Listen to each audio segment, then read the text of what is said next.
Ya, chiquillos. Entonces, partamos ahora con la clase.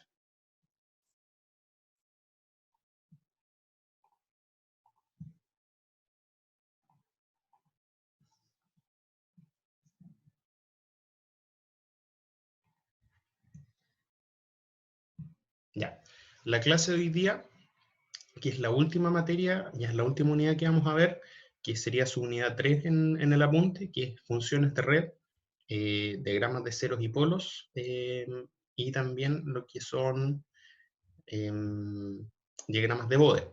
Me imagino que, por lo que me han contado en los otros semestres, han visto diagramas de Bode en otras asignaturas. Eh, bueno, cuando lleguemos a diagramas de Bode nos vamos a dar cuenta que lo que vemos es una aproximación de diagramas de Bode. La idea es que los podamos analizar tanto la aproximación como poder verlo también en MATLAB, el desarrollo de un diagrama de Bode. Bueno, eso es lo último que vamos a ver, pero hoy día partimos con funciones de red. Funciones de red eh, son conocidas como funciones de red o funciones de transferencia aplicadas a redes eléctricas o a redes electrónicas en este caso también. Bueno, chiquillos, principalmente las funciones de transferencia las pueden haber visto ustedes en sistemas, en el ramo de sistemas. Les van a servir bastante, las van a ocupar mucho en todo lo que es el área de control, las van a ocupar en lo que es máquinas, las van a ocupar en lo que es, bueno, en muchas asignaturas, debido a que nosotros podemos modelar nuestros sistemas, en este caso nuestras redes eléctricas, como una función de transferencia o una función de red. Esto es como lo que estábamos haciendo cuando trabajamos con la unidad que vimos recién, con cuadripolos, o lo que estamos haciendo cuando trabajamos con Laplace, los circuitos de Laplace, que nosotros podíamos determinar la respuesta de un sistema solo teniendo una función de transferencia. En este caso, por ejemplo, podía ser lo que la mayoría hacía era tener la función de transferencia z de un sistema, teniendo su z equivalente en Laplace, en S, transformado, y a través de eso poder encontrar, por ejemplo, un voltaje o poder encontrar una corriente. Bueno, como dice acá en el Power, son herramientas analíticas para determinar la respuesta en frecuencia, una ronda lineal, donde esta función depende de omega. Omega es la frecuencia angular, como habíamos visto, que varía de 0 a infinito. Nosotros siempre tomamos, ahora para las redes, desde 0 a infinito, no tomamos desde menos infinito hasta infinito. Como se ve en la unidad interior, omega más, este ángulo phi, perdón, este ángulo teta, más un j omega, se expresa con la letra S, que es lo que nosotros vamos a evaluar ahora como el Laplace. Entonces vamos a tener una red lineal y como una función de transferencia, y que es una respuesta partido en una entrada. Vamos a ver 4 funciones de transferencia que vamos a trabajar durante esta asignatura, que son las funciones de ganancia de corriente, que es la corriente de salida partido la corriente de entrada, la función de ganancia de voltaje, que es como dice su nombre, el voltaje de salida partido en el voltaje de entrada, o voltaje de respuesta partido en voltaje de entrada, la función de impedancia, que es el voltaje de salida partido en el I de entrada. Así se puede sacar, o nosotros generalmente lo que hacemos es sacar un set equivalente, y la función de admitancia, que es cuando tenemos el I de salida partido en el voltaje de entrada. ¿Por qué se expresan de esta manera? Porque, bueno, muchas veces a la hora de hacer algo práctico, nosotros no conocemos el sistema y entonces se le pueden aplicar pruebas para obtener, en este caso, la función de transferencia. Por ejemplo, cuando se estudia en control y tienen, por ejemplo, alguna planta que se le hizo, algún sistema, se le aplica, por ejemplo, un escalón de voltaje o un escalón si es que no fuera una función de red, por ejemplo, si fuera un estanque o si fuera cualquier otra cosa, se le aplica un escalón y se ve la respuesta. Y con eso, con la respuesta se puede determinar una función de transferencia que se asemeje a la relación de la función de transferencia. De esa manera podemos tener funciones de transferencia de primero orden, segundo orden, tercer orden, hasta funciones que son ya polinomiales, que son más complejas. Generalmente uno tiende a aproximar las funciones de transferencia de primer y segundo orden, que es la mayoría para poder hacer control. Pero en este caso, nosotros cuando lo aplicamos a funciones de red, tenemos que pensar en lo que nos interesa también cuando estudiamos redes eléctricas, que son el voltaje, la corriente, la impedancia, la admitancia. Por ejemplo, puede ser la ganancia inversa de corriente. Si nosotros tomamos la corriente de salida partido de la corriente de entrada partido de la corriente de salida, como lo que vimos parecido a lo que vimos cuando estuvimos estudiando cuadripolo, pero ahora ya asociado a un circuito independiente, no calculando los parámetros de cuadripolo. En ese caso, por ejemplo, la función de impedancia es bastante parecida a lo que obteníamos cuando encontrábamos, por ejemplo, cuando encontrábamos los componentes Z11, Z22 en los cuadripolos. Por ejemplo, en el cuadripolo Z. Bueno, como les decía antes, tenemos el subíndice R, que nos indica respuesta, y el subíndice E, que nos indica excitación. Bueno, es importante que las funciones de red se requiere que la red esté totalmente desenergizada para poder hacer estas pruebas. Esto pensando si estamos haciendo pruebas prácticas. Y si se tiene una función de red, se puede determinar la respuesta para cualquier tipo de excitación de la manera que la respuesta va a ser la función de transferencia por la excitación. Bueno, esto es para cuando nosotros lo aplicamos para funciones de red. Generalmente cuando ustedes lo vean en la literatura, como por ejemplo si lo ven asociado a control, a cualquier tipo de planta, que no necesariamente sea un circuito eléctrico, generalmente la respuesta se mantiene como R o se le coloca la letra Y también como la salida, y a veces se toma la letra X como entrada en vez de excitación, pero se suele mantener esta notación como de respuesta y excitación eh, para, para definir la función de transferencia. Bueno, vamos a concentrarnos en lo que es f acá, que es nuestra función de transferencia, que la función de transferencia puede ser expresada como una división de polinomio, que es lo que vamos a ver ahora, en donde las raíces del denominador son llamados polos y la función de raíces del numerador son denominados ceros. Bueno, ahora vamos a ver que cada polinomio consta de una suma de ceros, o en realidad de una multiplicación de ceros y de polos, en donde, bueno, aquí vemos la función de las funciones f y e. Bueno, entonces en este caso, aquí tenemos la respuesta, que es la pitatoria de, de la entrada y la salida, perdón, de los polos y los ceros, en donde SI son los polos de FS y SJ son los polos de, perdón, SI son los polos de FS y SJ son los polos de la excitación. Porque como, no sé si se acuerdan cuando veíamos, por ejemplo, cuando estaban analizando en la plaza, ahora en la prueba que hicieron, en el trabajo que hicieron, tienen que haber tenido, por ejemplo, los que les tocó desarrollar un circuito, la mayoría encontraba, por ejemplo, el set equivalente, y eso lo multiplicaba después por el voltaje. Y el voltaje generalmente era un escalón, por lo tanto era un 1 partido en S, y así nosotros podíamos encontrar, en este caso, con esa multiplicación. Entonces aquí nos está diciendo que los polos, en realidad que los polos de la respuesta van a ser la pitatoria acá de los polos de la función de transferencia, más la pitatoria de la entrada. Generalmente la entrada que vamos a trabajar va a ser un escalón, vamos a trabajar un escalón, pero después ustedes van a poder trabajar una rampa, un diente de sierra, u otro tipo de entrada. Pero generalmente se trabaja con un escalón o una entrada sinusoidal. Bueno, esto es muy importante, chiquillos. Esto es muy importante.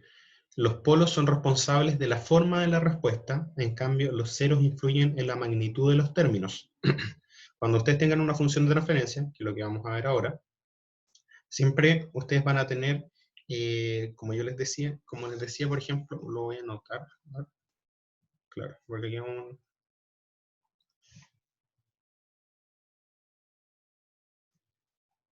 Por ejemplo, Profe, ¿puedo ¿sí? volver un segundo, por favor? Ya.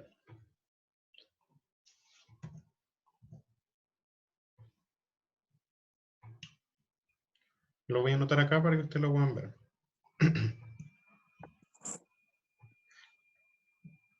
Por ejemplo, imaginémonos que ustedes tienen una función de transferencia, FDS, que va a ser un...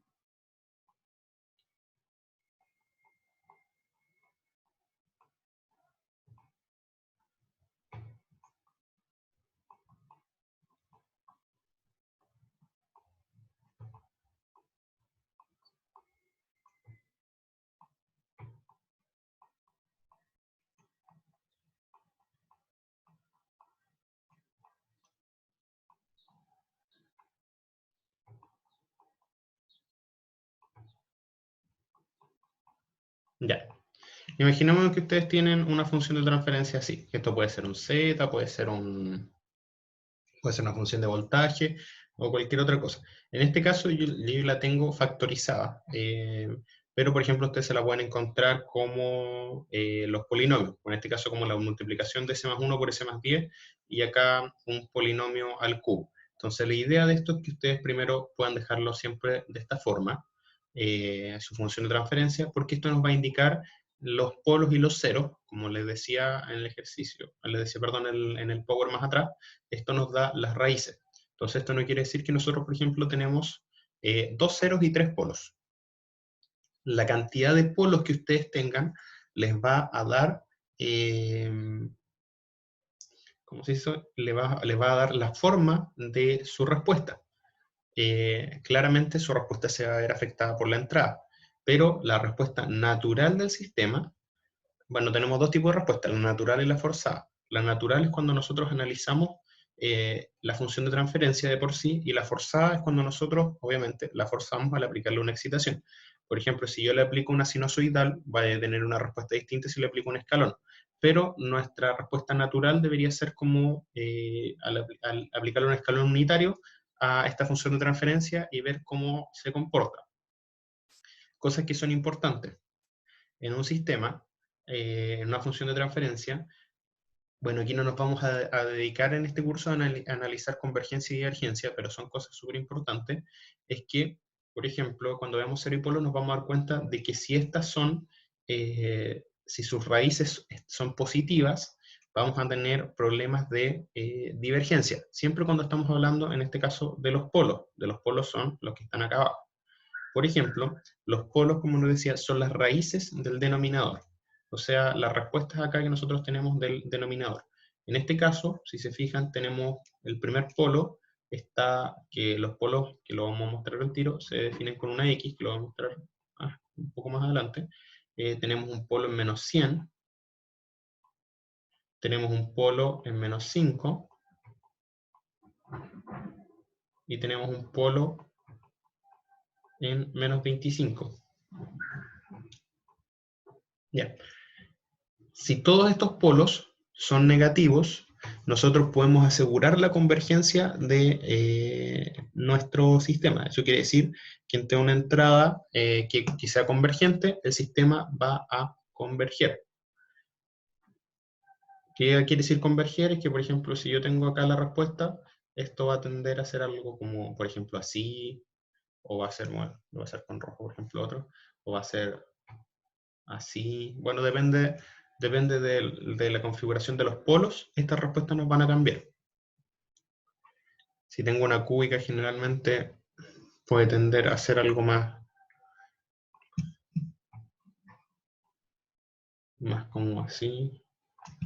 Pero eso va a depender ahí de los polos y de la configuración de sus ceros. Los ceros, como les decía, nos van a dar acá cuánto va a ser la magnitud. Mientras más grande sea su cero, porque aquí yo voy a tener una constante K, o el número, o G, cualquiera que le quieran colocar, que nos va a dar la ganancia del sistema. Esta ganancia nos va a indicar también qué tanto más alto va a ser, por ejemplo, nuestra respuesta. Y, por ejemplo, aquí nosotros tenemos un 0 en menos 1 y un 0, el 0 se define con un circulito, y un 0 en menos 10. Podemos ver los diagramas de polos y ceros. ¿Los ceros pueden ser positivos? Sí, pueden ser positivos sin que esto converja. ¿Qué quiero decir que converja? Es que, por ejemplo, si yo tengo un sistema que sea divergente, que puede ser en el caso de cuando tengo polos que sean raíces positivas, o en el caso también de que los ceros sean más grandes que tengan más ceros que polos. Cuando tengo más ceros que polos, me puede pasar esto, sino que su circuito empieza a tender a infinito, su respuesta. Como sería en el caso, por ejemplo, de un cortocircuito cuando yo estoy midiendo corriente. Entonces, ante cualquier excitación que ustedes le coloquen, el sistema va a diverger. En este caso, por ejemplo, estoy pensando cómo asociarlo, bueno, el sistema, el cortocircuito. Pero en este caso, por ejemplo, si ustedes analizan su corriente en un circuito que tiene en un circuito que está en cortocircuito, pues no importa, sin importar la excitación que ustedes le coloquen, sin importar el valor de voltaje que ustedes le coloquen, la corriente va a tender a infinito. Eso es, por ejemplo, el caso de un sistema que diverge. Para que nuestro sistema tienda a infinito, puede ser que los ceros sean más grandes que los polos, o que tengamos, en este caso, polos en en el semiplano positivo, que es lo que vamos a ver ahora. Porque en ese caso puede que haya solamente un polo positivo y eso significa que diverge. Sí, si ustedes tienen ya un polo positivo, su sistema va a tender a divergir. Eso Ya. es como una condición, no pueden tener ningún polo positivo. Lo que pasa de repente es que ustedes pueden tener un polo positivo y afecta tan poco que va a ir avanzando de a muy poco hacia infinito. Por ejemplo, puede afectar que la tasa de cambio sea tan baja que no se va a notar, pero siempre va a ir subiendo. Entonces, si ustedes los dejan tendiendo en el tiempo al infinito, tarde o temprano, eso va a llegar a infinito. No sé si me entienden, pero ese siempre va a ir afectando a que esto vaya a diverger. ¿Dónde estamos?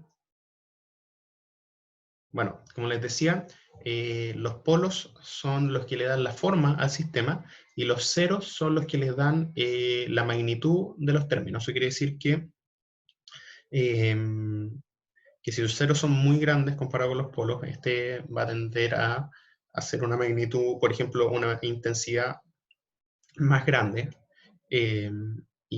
Pero los polos nos dan la dinámica. Generalmente uno estudia más los polos porque los polos son los que nos dan la dinámica del sistema. ¿Qué quiere decir con esto? Que, por ejemplo, como yo les mostraba, para que una respuesta sea, por ejemplo, si yo veo una respuesta que es así, generalmente esta es una respuesta de primer orden o de segundo orden que sea sobreamortiguada, pero uno con esto ya puede decir que tiene, si ustedes ven esta gráfica, ustedes pueden decir, tengo un sistema que tiene un solo polo. Entonces yo sé la dinámica del sistema, al solo ver la gráfica puedo decir que este tiene un solo polo. En cambio, si yo veo una así, generalmente esta puede ser cuando tengan dos polos. Y esta es una dinámica más natural, que es lo que vamos a ir estudiando ahora en lo que vamos a ir estudiando durante estas clases.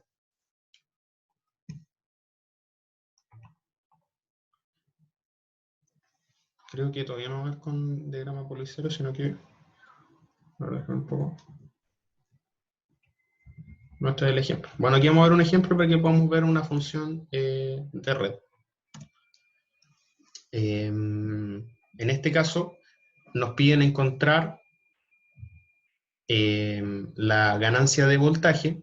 En este caso, FDS, que tenemos acá, es la ganancia de voltaje. Entonces, por ejemplo, aquí podría ser, en vez de FDS, podría ser un GBDS, que es como la notación más correcta. En este caso, para que no cambiarnos de la función de transferencia, generalmente se puede pedir como la ganancia de voltaje, NS, de la siguiente red. Aquí tenemos dos condensadores y acá nos coloca como un bloque en blanco pero nosotros sabemos que esto es una resistencia porque tiene valor 1. Entonces, por lo tanto, sabemos que es una resistencia de 1 ohm. Así que la podemos rellenar a nuestro circuito. ¿Por qué le por qué le coloco aquí una resistencia, le coloco aquí un cuadrado? Porque esto, por ejemplo, podría ser un S más 1, por ejemplo, un S más 11 partido en S más 1 por S más 5. Por ejemplo, puede ser que acá yo tengo un circuito equivalente y que lo tengo resumido tan solo lo tengo resumido en un solo cuadrado. Pero en este caso la idea es hacerlo lo más simple que para que se pueda entender. Nos piden la ganancia de voltaje, sabemos que tenemos dos condensadores. Lo normal que nosotros deberíamos pensar acá es que, bueno, ambos condensadores son iguales, así que vamos a ver que debería cargarse más rápido. Entonces vamos a ver cómo funciona esto. Entonces vamos a ver la ganancia de voltaje. Lo primero que vamos a hacer, vamos a calcular el Z equivalente, en este caso, entre la resistencia que está acá y el condensador, para poder calcular este voltaje. Y tenemos acá, tenemos que el ZB, que le vamos a poner que va a ser este paralelo, me va a dar como 1 partido por S más 1.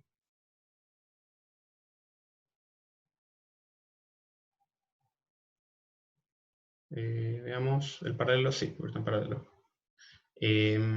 Y por lo tanto después eso nos queda en serie con el del 1 partido en S, y el Z equivalente nos queda de esta manera, que van a ser 2S más 1 partido en S por S más 1. Que si se fijan acá, simplemente calculamos el Z equivalente. Por ejemplo, si nos pidieran la función de impedancia, ya la tendríamos, que sería este Z equivalente. Pero ahora lo que a nosotros nos interesa es conocer el voltaje acá. Por lo tanto, vamos a hacer un divisor de voltaje, sabiendo que el voltaje que va a tener la rama total del set que habíamos calculado como ZB va a ser igual al voltaje que va a estar acá, porque esto está en paralelo, así que no es necesario separarlo. Entonces vamos a hacer un divisor de voltaje, y tenemos, por ejemplo, que nuestro B0 va a ser B1 en la entrada, por lo que hemos calculado acá como el paralelo, que es 1 partido en S más 1, dividido en el Z equivalente total.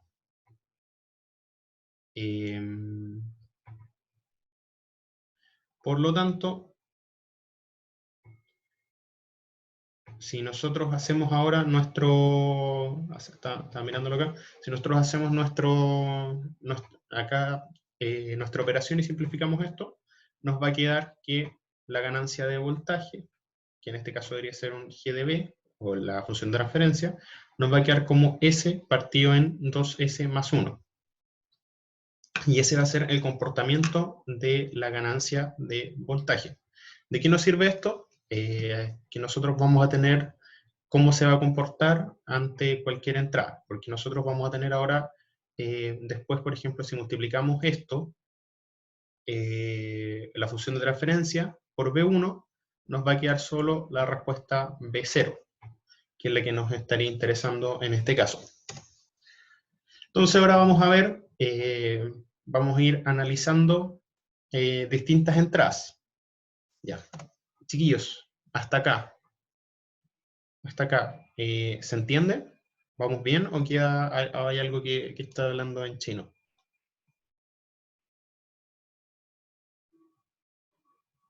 Sí se Ya, entiende. se entiende. ¿Entienden lo que son los ceros y los polos? Lo habían visto antes, ¿cierto? ¿O es primera vez que lo escuchan? Sí, sí los habíamos visto, por lo Ya. menos En sistemas me imagino que tienen que haber visto un poco de ceros en y polos. análisis de señales. En análisis de señales, ya. Ya, súper bien.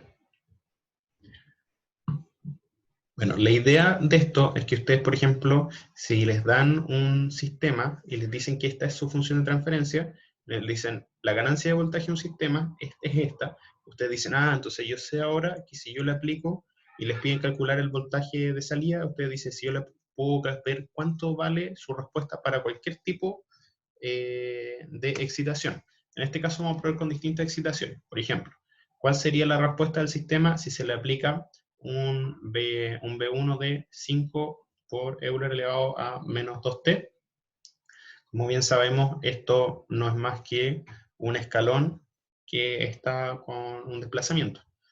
Así que, en este caso, tenemos acá nuestro V1, que está en el tiempo. Si nosotros lo pasamos a S, nos va a dar como 5 partido en S más 2. Por lo tanto, si nosotros queremos calcular ahora el V0, ¿cuál va a ser la respuesta de voltaje? No nos queda otra, que ya tenemos nuestra función de transferencia, que es nuestra ganancia de voltaje. La multiplicamos por el valor de entrada y nos queda nuestra función de voltaje de salida. En este caso, nos queda como 5 medios S por S más 1 medio por S más 2. Por ejemplo, ¿qué es lo que tenemos que analizar? Si nosotros viéramos el diagrama de polos y ceros de este sistema, tendríamos un polo acá, en un medio, tendríamos un polo en 2, y en este caso tenemos un 0 en 0, que es este S que está solito, porque no lo acompaña nada, y tenemos una ganancia acá, nosotros ponemos una ganancia acá, de 5 medios.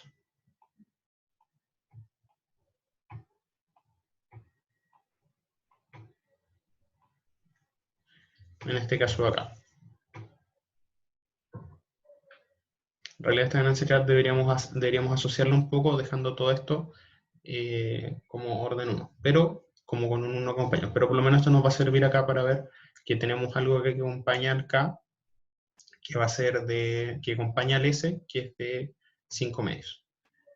Bueno, después de eso, este sería como nuestro diagrama de polos y cero, que nos sirve como para ver, por ejemplo, la convergencia. En este caso, si se fijan, todos los polos están en el lado izquierdo del eje Y. Este va a ser el eje imaginario y este va a ser el eje real. Si todos los polos están al lado izquierdo, podemos decir que nuestro sistema converge. Si tenemos un 0 a este lado, no se preocupen, no pasa nada, el sistema sigue convergiendo.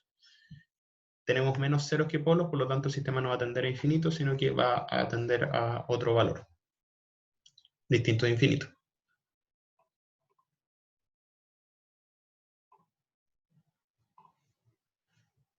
Y acá, bueno, como tenemos un sistema acá que tiene dos polos, tenemos que dividirlo en fracciones parciales, como lo que estábamos haciendo antes, pero es cortito. Se fijan que acá tenemos A, B0 cuando S vale 1 medio, lo multiplicamos por 1 medio y nos da 5 sextos, y B cuando S vale, multiplicamos por S más 2, cuando S vale menos 2, tenemos 10 tercios. Por lo tanto, acá nos queda como menos 5 sextos, y acá nos queda como 10 tercios. Y como son simples, van a quedar dos escalones como corridos, en este caso dos, como lo vemos acá. Vamos a tener que la respuesta va a ser menos 5 sextos por Euler elevado a un medio t, más 10 tercios por Euler elevado a menos 2t. Y este va a ser nuestra respuesta en voltaje, si se fijan.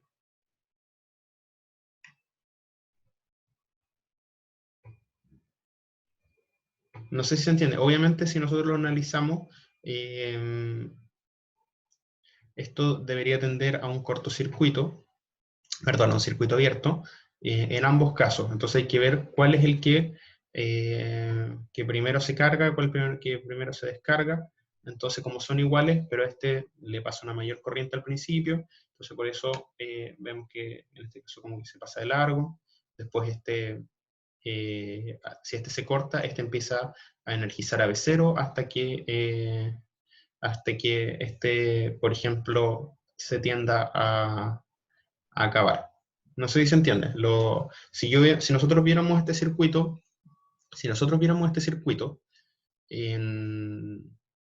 solo viéndolo, por ejemplo, nosotros diríamos que en estado permanente, este se abriría y este se abriría. ¿Cierto, chiquillos? No sé si me van siguiendo. Ambos se comportarán como circuito abierto. Si ambos son iguales, ¿cuál va a ser el que se cargue más rápido? En este caso, si nosotros lo analizamos, el que le llegue más corriente debería ser el que se cargue más rápido. En este caso, el que debería cargarse más rápido debería ser el primero, porque el segundo tiene un divisor de corriente acá, entonces no le va a llegar toda la corriente al mismo tiempo. Pero ¿qué pasa cuando este por ejemplo, esté totalmente cargado? Este circuito se va a abrir, que este debería cargarse más rápido que este, y este debería empezar a entregar voltaje, o sea, debería empezar a entregar corriente a este, y debería darle un voltaje a esta resistencia, que es lo que pasa acá. Entonces nos pasamos de cero, esto quiere decir que este ya se abrió, y este empieza a energizar, hasta por acá, y hasta que termina siendo, hasta que este se descarga totalmente, y me queda como un circuito abierto acá, y acá me va a llegar en total 0 volts. No sé si se entiende, chiquillo. Profe, me quedó la ¿Sí? duda con los ceros. ¿Cómo se vería si tenemos dos ceros en este caso? O sea, A y B, o nada que ver. Como dos ceros ahí ven en este caso. Que, es que ahí tengo la duda con los ceros, con la magnitud de la respuesta. ¿Cómo la vemos ahí? Si está B0 de S separado en A sobre S más un medio más B partido en S más 2. A ver, ¿me puedes repetir la última parte? Que no te entendí, Gastón. Que en la última expresión, B0 de S, ¿Ya? ¿cómo vemos los polos y los ceros con esa separados en el fondo? Ah, tú dices acá. Sí, o tendríamos que juntarla nomás y verla de arriba. La idea para analizar polos y ceros siempre es tener la función de transferencia completa. En este caso no Ah, ya, ya. separada, sino que tener la expresión de la función de transferencia como ceros y polos en un solo, como la división de polinomios, en este caso. Ah, Porque ya. cuando Y lo lo otro tenemos que separado no lo podemos ver. ¿Sí? Dale. los ceros son los coeficientes que acompañan al S, o el coeficiente que acompaña al S, como la La, magnitud. la ubicación del cero, dices tú. Sí, porque es que por eso me confundí, porque dice que las raíces del numerador son los ceros. Claro, las raíces del numerador. Si te fijas acá este tiene un solo cero, y este cero, la raíz de este cero está en cero, valga la Ya. redundancia. Lo que está acá no está sumando, en este caso, si nosotros lo viéramos, si tuviéramos podríamos tener acá un S más 5 multiplicado por estos 5 medios. En este caso, mi ubicación de mi cero estaría en menos 5. Pero en este caso, como no hay un coeficiente, como dices tú, un coeficiente acompañando el valor de S, nosotros decimos al tiro que este 0 está en 0, que es muy frecuente. Como por ejemplo yo tuviera un S acá. Si yo tuviera un S acá, yo tendría tres polos. Y en este caso tendría un polo en 0 y los polos que teníamos asociados. Por eso me refiero a las raíces de los ceros y a las raíces del denominador y a Mm, las raíces del numerador. No sé si se ya, entiende ahí. sí, sí, ahí entendí, que me había confundido, ¿no? No te preocupes. Esto de acá, siempre una función de transferencia va a tener asociada una ganancia. Esta ganancia, eh, en este caso es 5 medios, pero podría haber sido 1, podría haber sido 2, cualquier número que a ustedes se le ocurra. Si no se ven acompañando es porque tenemos una ganancia de 1. La ganancia también nos va a dar, en este caso, si se fijan bien, la ganancia nos va a dar el punto de partida, en este caso el voltaje. ¿Se fijan los 5 medios partimos en 2,5? Sí, sí, sí, ahí lo vi. Eso también, la ganancia también nos afecta a dónde va a partir o a dónde va a terminar nuestra respuesta. ¿Qué más les puedo decir? Pero, por ejemplo, la magnitud acá, hasta dónde va a llegar, eso también depende de los ceros. Por ejemplo, la forma que nos está dando, eso va a depender de los polos. ¿Cómo le explico? En este caso tenemos dos polos.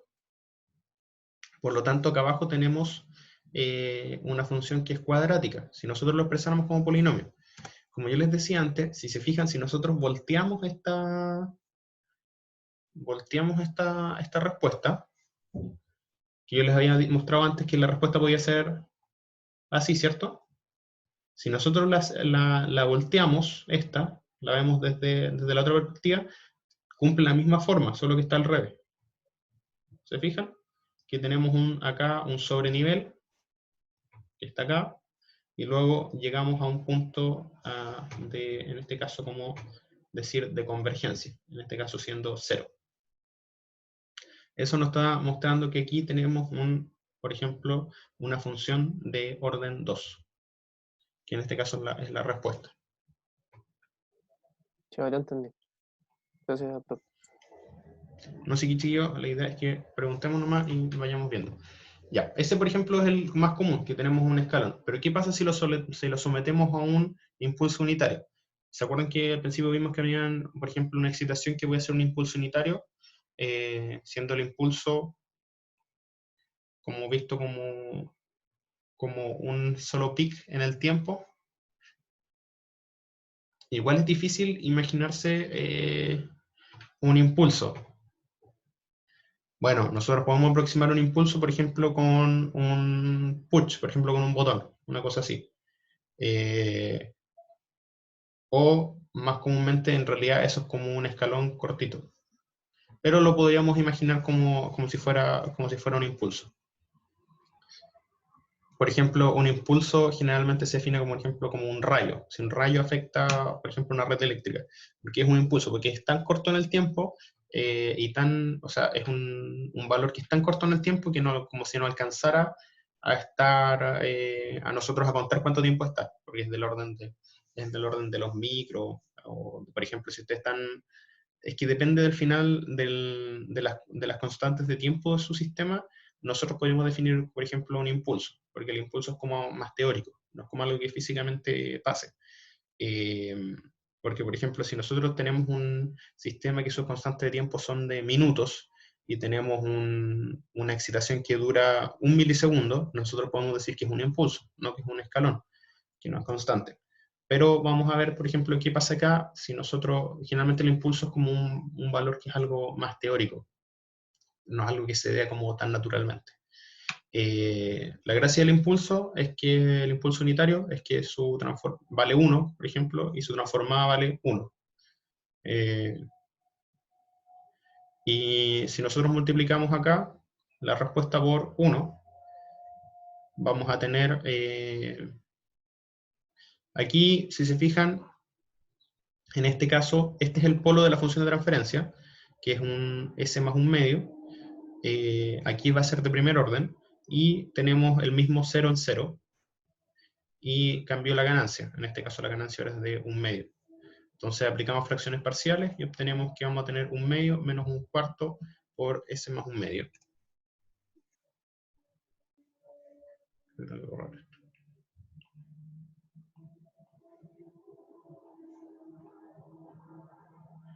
Y obtenemos como teníamos acá un medio, va a quedar como un impulso de un medio menos un cuarto por Euler elevado a la menos 2t.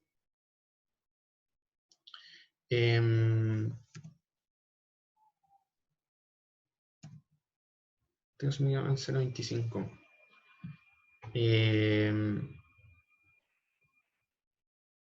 En este caso, chiquillos, tenemos acá la respuesta de nuestro impulso. ¿Por qué nos queda acá? Porque acá está restando, cuando esto sea el tiempo igual 0, me va a quedar como un medio menos un cuarto, y me queda, en este caso, partimos en menos 0,25. ¿Es el menos un medio un cuarto? Sí.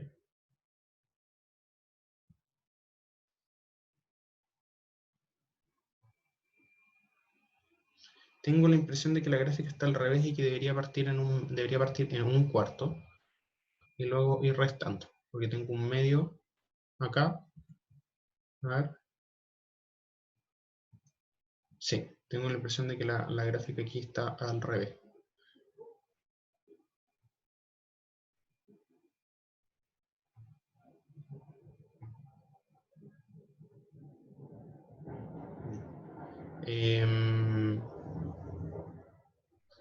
Así que, bueno, esta sería la respuesta que nos daría en B0.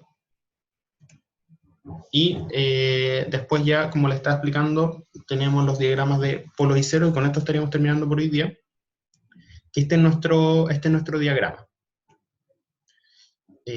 Como les decía antes, los polos están representados por X, y cuando tenemos un polo doble, se puede expresar así, en este caso como X cruzada. A veces lo expresan así también como un asterisco. Que estamos diciendo que tenemos dos polos en el mismo punto, o podemos tener 4 polos en el mismo punto, 5 polos en el mismo punto, puede pasar. Y los ceros acá son dos círculos concéntricos, entonces como lo que se ve en rojo. Tenemos dos semiplanos, en este caso. Acá este nos está mostrando el semiplano. Tenemos un semiplano derecho y un semiplano izquierdo. El semiplano izquierdo, cuando tenemos polos en el semiplano izquierdo, nos asegura la convergencia. Cuando tenemos polos en el semiplano derecho, nosotros decimos que nuestro sistema diverge. ¿Cómo puede diverger? Que la respuesta sea así, por ejemplo.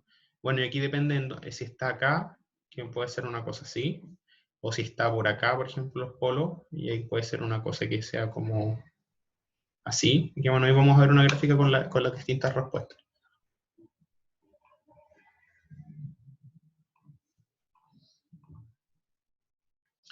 Las funciones, nosotros debemos expresarlas de la siguiente manera, como la función de transferencia, como una constante k, como les decía antes, teniendo un s más sj, en el caso de los ceros, y un s más, una pitatoria, un s más si. Esto, chiquillos, es como acá tienen el valor de s más un coeficiente asociado. Entonces nosotros vamos a expresar de esta manera para nosotros poder conocer bien dónde están ubicados los ceros y los polos. Entonces así se expresa el polinomio. La idea es que si ustedes tienen, la idea de esto es que si ustedes tienen les pueden entregar la función de transferencia como un polinomio, por ejemplo, un s elevado a 5 más s elevado a 4 más s elevado a 3 más, y ustedes la idea es que lo puedan dejar expresado de esta manera con las raíces de los ceros y las raíces de los polos. Entonces se pueden expresar como de manera polinomial o se puede expresar ya de manera que ya está factorizada con sus raíces.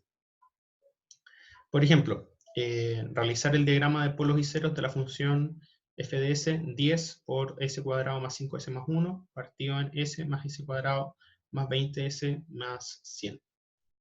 Entonces aquí tenemos nuestra... si se fijan, aquí lo que se hace es separarlo. Por ejemplo, tenemos un cero, tenemos dos ceros acá. Y tenemos ceros que son conocidos como ceros complejos. ¿Por qué? Porque obviamente su raíz es compleja. Se fijan, tenemos 0,25 más menos J019. Y tenemos, en este caso el conjugado. Siempre que ustedes tengan un cero, un polo complejo, va a ir con su conjugado. En este caso. Y abajo tenemos un polo en cero y un polo real doble. ¿Qué me refiero a un polo real doble? Que tenemos, como está elevado al cuadrado, significa que tenemos dos en el mismo punto. Ahora vamos a ver cómo esto se ve en el diagrama de polos y cero. Aquí tenemos nuestro diagrama de polos y cero. Entonces aquí tenemos 0,25 y tenemos J019 y menos J019. Y ahí nosotros ubicamos nuestros ceros. Y tenemos un polo en cero y tenemos un polo doble. En este caso, aquí la notación está expresado como cruces, uno arriba, como una puesta sobre la otra, 2x, pero puede ser como un asterisco cuando ya tengan un polo doble. Y ahí tenemos el polo. Aquí faltaría ubicar la ganancia, que es de 10. K igual 10. Otra cosa que también, por ejemplo, que les va a entrar que va a entrar en la Profe, prueba, ¿sí? ¿puede volver? Es que ahí también me confundí. Donde dice los polos tiene 0, -10 y -10, eso es, eh, ¿no serían las raíces? ¿No sería J? ¿Cómo? Ahí me perdí. En los... Ah, no, Ah, es no, que no, es polos, solución 1, solución 2, solución 3. sí, sí, Eso es. sí, sí lo había visto, es que no alcancé a ver bien. Ya. Y ahora sí. ¿Qué les estaba diciendo que me perdí? Ah, ya. Por ejemplo, otra notación que se ocupa bastante es que yo les voy a decir, por ejemplo, que la ganancia, o por ejemplo, f en 0 vale, vamos a ver cuánto vale f en 0, porque le puedo decir, yo puedo escribir esta ganancia 10 como un k. ¿Ya, chiquillo? No saber cuánto vale, colocarle que vale k. Y yo les digo que f en 0 va a valer un cierto valor. Entonces vamos a encontrar cuánto vale con 10 para hacer el proceso inverso. Por ejemplo, si yo digo que f en 0, vamos a ver cuánto vale. Si esto es 0, 0, entonces esto va a valer 1. Ah, pero aquí no nos sirve. No, claramente no nos sirve el f en 0 porque al tener un polo en 0, esto va a ser 0 y nos va a tender a infinito. Entonces no nos vamos a poder terminar. Pero así que cuando pasa eso, hacemos por ejemplo, ¿cuánto vale f en 1? Para este caso. F en 1, si esto vale 1, aquí vamos a tener 1 al cuadrado vale 1, más 5, más 1, todo esto por 10, y aquí vamos a tener 1 por 1 más 20, más 100. Entonces aquí me queda 121 y aquí me queda 7. Y por lo tanto, aquí me quedaría 70 partido en 121, que sería esto acá. Entonces yo les puedo decir, esto va a pasar en la prueba, de la prueba 3. Yo les puedo decir, f en 1, por ejemplo, vale 70 partido en 121. Y les digo que acá no está el 10 y acá está la constante k. K por todo esto. Entonces ustedes, para encontrar después bien cuál es la función de transferencia, tienen que, obviamente, si yo sé que f en 1 vale 70 partido en 121, tienen que reemplazar 1 acá y encontrar cuánto va a valer la ganancia, hacer una ecuación simple y encontrar cuánto va a valer k. Eso también para que sepan la notación. Depende cómo se llame esta puede ser G, puede ser H, pero si les sale un 1 o un 0, ahí ustedes tienen que reemplazar y encontrar cuánto va a valer. ¿Se entendió eso, chiquillo? ¿Chiquillo, se entendió eso?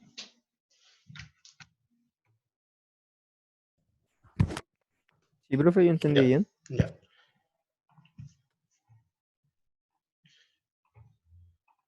Ya, entonces aquí tenemos nuestra función de transferencia. Y por último, que era lo que estábamos viendo acá, aquí le faltaría una k igual 10, que sería nuestra ganancia. Y bueno, la función expresión de la función de red en forma compleja. Si nosotros queremos encontrar el módulo y el ángulo, tenemos que expresar de esta manera nuestra función. O sea, ya vimos la función de transferencia vista de esta manera, S más SJ partido en S más SI, la pitatoria. ¿Qué era lo que hicimos nosotros? Una constante que eran 10, por ejemplo, un S más 10 por un S más 5, por un S más 2, partido en un S más 100, por S más 20, por S más 1, por ejemplo. Ahora, hay una forma de notarlo esto para poder verlo como módulo y ángulo. En este caso, es simplemente notación. Si nosotros teníamos en este caso, vamos a hacerlo con un ejemplo para que se entienda el tiro. Si nosotros teníamos por ejemplo, el 10, ¿cómo era el anterior que estábamos viendo? Era, bueno, voy a colocar otro para que sea más sencillo. S más 10, S más 1, partido acá en un S más 5, S más 20. Entonces, podemos expresarlo en función de la red en forma compleja. Y esto no es más que cambiar la notación. Seguimos teniendo el mismo 10 acá. Y acá tenemos un S menos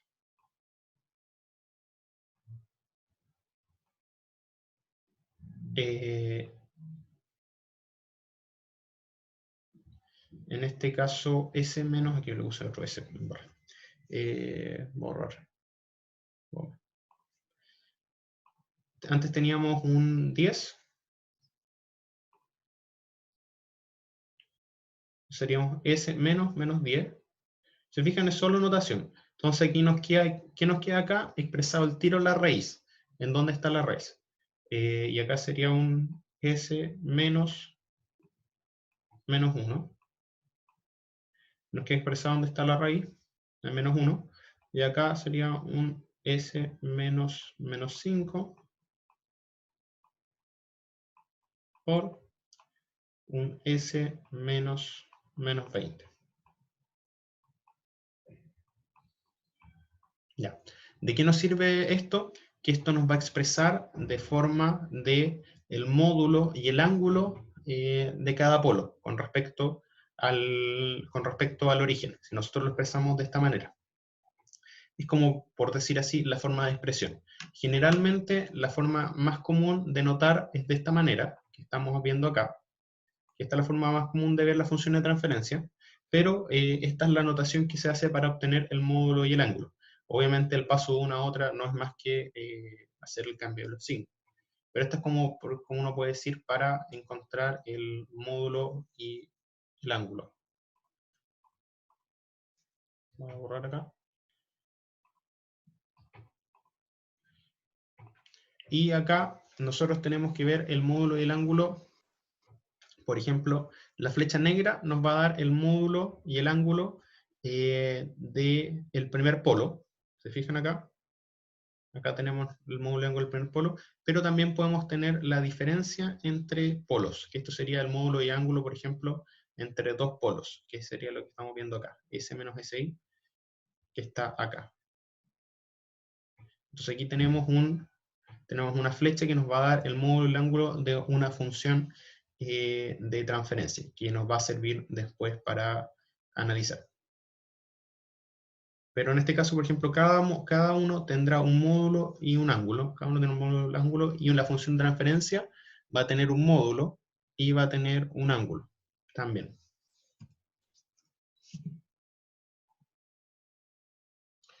Que si lo analizamos de forma compleja, nos queda como el módulo de los polos, módulo y ángulo de los polos, partido en el módulo y ángulo de los ceros. Y si nosotros analizamos acá, podemos tener la magnitud del módulo, que va a ser, no sé cómo se lo explico, que va a ser en este caso la pitatoria de todos los módulos, y de los ceros dividido en la pitatoria de todos los módulos de los polos. Entonces en el fondo ustedes van a multiplicar los módulos y les va a dar ese valor. Y en el caso del ángulo se expresa como la suma de los ángulos de los ceros menos la suma de los ángulos de los polos.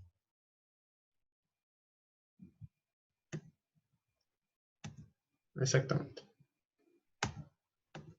Ya.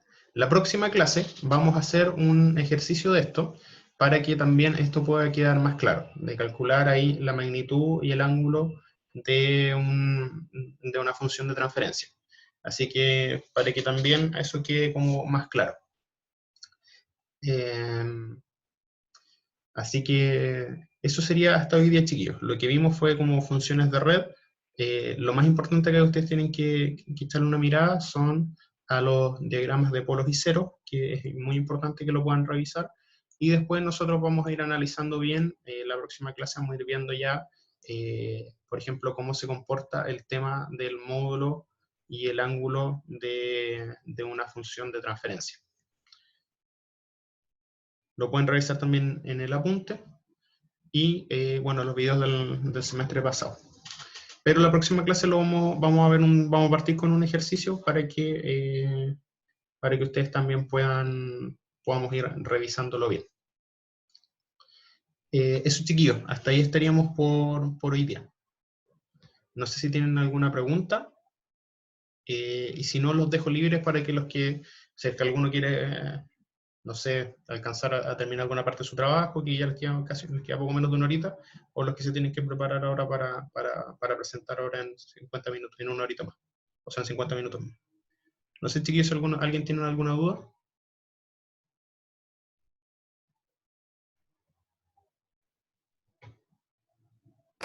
Ninguna por mi parte, profe.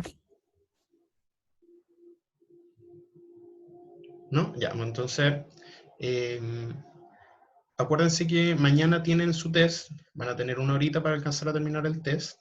Es como parecido a lo que hicimos en los que vinieron la última semana que tuvimos del año pasado. Hicimos un test como preliminar, donde vieron algunas décimas, así que es como parecido a eso, solo que van a haber un par de ejercicios, van a haber algunos ejercicios varios como de que tienen que analizar o desarrollar, que son cortitos. Eso, chiquillos, así que van a tener una horita para hacer su test y mañana a las 16:50. Así que nos vemos, chiquillos. Chao, chao. Chau, chau. Chau, profe.